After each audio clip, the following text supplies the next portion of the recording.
आज चाहिँ म 2082 सालको चैत्र महिनाको 24 गते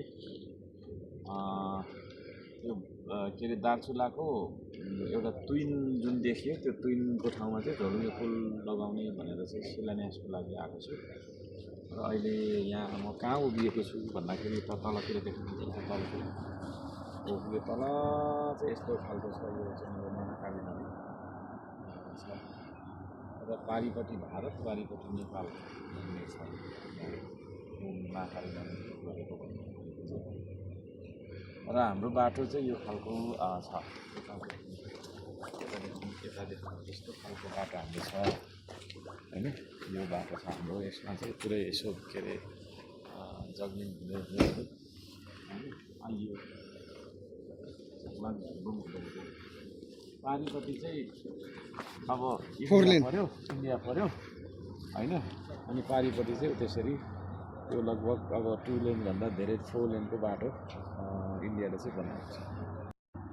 र यसतर्फ चाहिँ नेपाल सरकारले ध्यान दिनुपर्छ भन्ने मेरो मान्यता हुन्छ किनभने म चाहिँ सीमावर्ती क्षेत्रमा विकास केन्द्रित गर्नुपर्छ भन्ने खालको मान्छे हो र सीमावर्ती क्षेत्रमा चाहिँ हामीले विकास गर्नुपर्छ त्यो काठमाडौँमा विराटनगरमा होइन तपाईँको के भन्छ अरे ठुल्ठुला बुटवल वीरगन्ज भन्ने ठाउँहरूमा चाहिँ हामी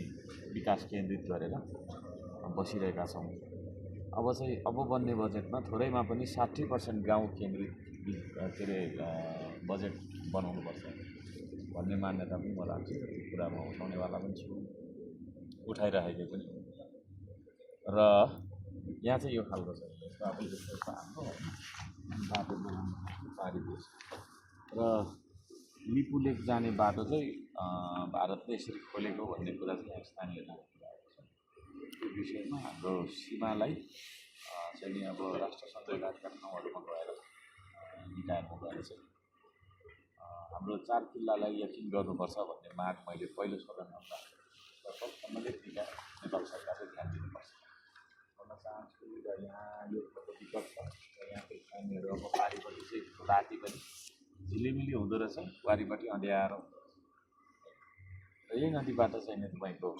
बिजुली निकालेर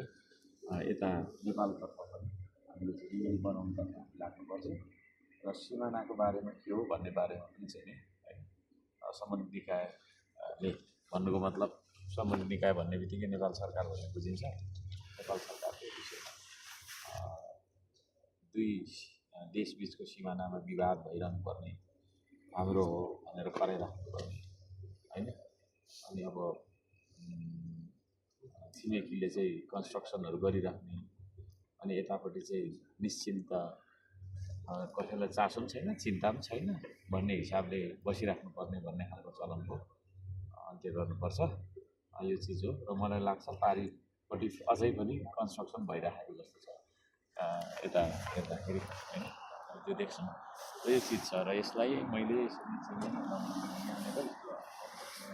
बताइरहेको अवस्था छ ल ए साथीहरू जाउँ है जाउँ अब यस्तो खालको छ थुप्रो अब जानुपर्ने थुप्रो छ होइन यो हिमाल पारि पनि जानुपर्ने जस्तो देखियो